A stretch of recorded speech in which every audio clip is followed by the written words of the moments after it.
Hello everyone, today I want to share my experience and of course the loot that I got from running 100 tier 1 exotic abyssals in a solo frigate. A little while ago I decided to take abyssal running seriously. I started with tier 4 sites in Aguila with eventual goal of running tier 6. Things were going easy at first, until I lost my ship in Triglavian room due to poor target prioritization. This was an expensive mistake, 400 million ISK. Funny enough, while I was trying to record some Gila footage, I almost lost another ship. After that I started thinking about how I can gain some more experience in the Abyss. Running tier 3 in Aguila felt boring and unrewarding. First thing that came to mind is to try run tier 1 or tier 2 in a frigate. With a good feed you can blitz tier 1, and sometimes they even offer a bit of a challenge. But how much should I run? 100 of each weather type sounds about right. It's much more fun to do something with defined goal. So here I am. I've just completed my first 100 exotic runs. For exotics I chose the Worm. A classic option, I know. I found a popular feed and made it a bit cheaper, replacing the faction shield booster with a Tech 2 version. Now it's not cap stable, but I don't need to run the shield booster constantly. This feed is all about maximizing damage. I will add this feed into video description. Also I should mention that my skills for this ship are quite good. I have almost all level 5 skills in both drones and missiles. With my current skills I have almost 320 DPS in this feed. Tactic for most of the rooms is easy and straightforward. Orbit the main cache and let your drones do the work, assisting with missiles against larger ships. However, there are a few rooms that can be quite dangerous. Drone Battlecruiser, Tessera. This battlecruiser has great tracking and aggressively targets your drones. It also deals heavy damage to your ship. My tactic is to orbit at over 10 km and recall drones every 10-15 seconds to reset aggro. Devoted Knight. What I do here is immediately launch drones in the hope that they will automatically start attacking even if I can't lock the target, and as soon as possible start shooting missiles. In other weather types it would be a good idea to switch to EM drones, but here his kinetic resistance would be almost the same. Maintain a solid distance, around 20 km, and don't approach directly. Instead approach at 30-45 degrees angle. Triple Devoted Hunters. Again, immediately launch drones and focus on one hunter at a time. As soon as the first one is gone, it's not that hard. If you start taking heavy damage, try to increase your distance. Kikimora Room. Here it's better to focus on the Kikimora first and ignore Damavik. If it starts ramping up too much damage, increase your range to raise the Triglavian ramping damage. 15 km should be enough. Rooms with pacifiers.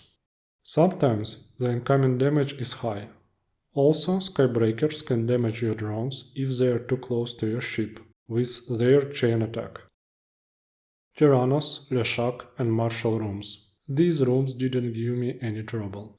I've heard a lot of stories about Tyrannos one-shotting frigates. But I never was flying to them directly. Always at least at 30-degree angle. Cinnabal Room. On paper this room should be problematic, because of neuting and webbing, but I didn't experience any issues here. All other rooms were manageable, and over the course of 100 runs I didn't lose a single ship. Now let's talk about loot. I've stored every 10 runs in a separate container to compare the best and the worst case scenarios. On average I was doing 10 runs in about an hour. As you can see, if we consider only red loot and materials, the first 20 runs already covered the cost of the ship. During most of the runs I looted only the bioadaptive cache, except the few cases where the extraction node spawned very close. In the future it will be interesting to compare this with the electrical runs that I'm currently doing. where I'm trying to loot all the containers.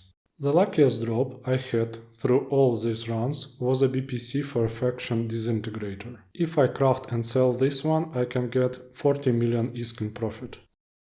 What's not reflected in the estimated values are the BPCs of ships and glorified mutaplasmids, which you also can craft or sell with contracts. Only the estimated value per ton rands ranged from 55 to 76 million ISK.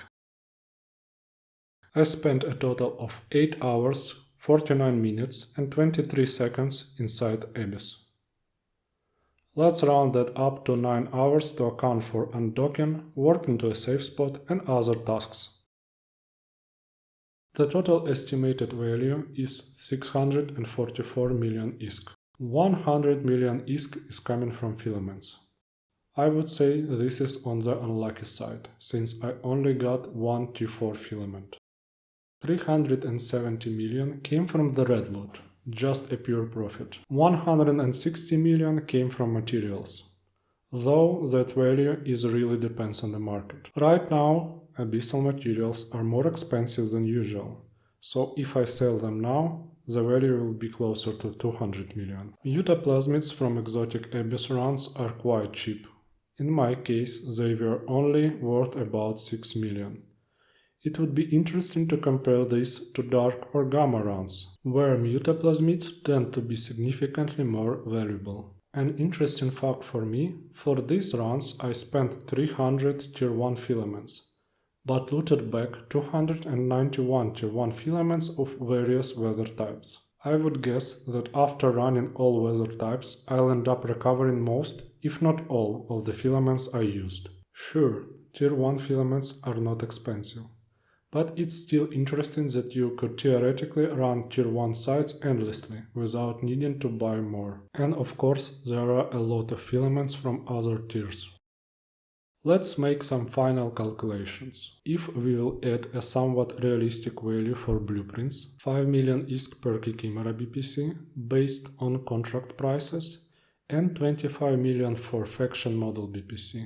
The total value rises to 684 million ISK, and after dividing it by 9 hours we got 76 million ISK per hour. I think it's not bad for a frigate. Originally I was expecting around 45-50 million ISK per hour. So if you will do this activity for 1-2 hours a day, it could even fund your Omega subscription. That's it for this video.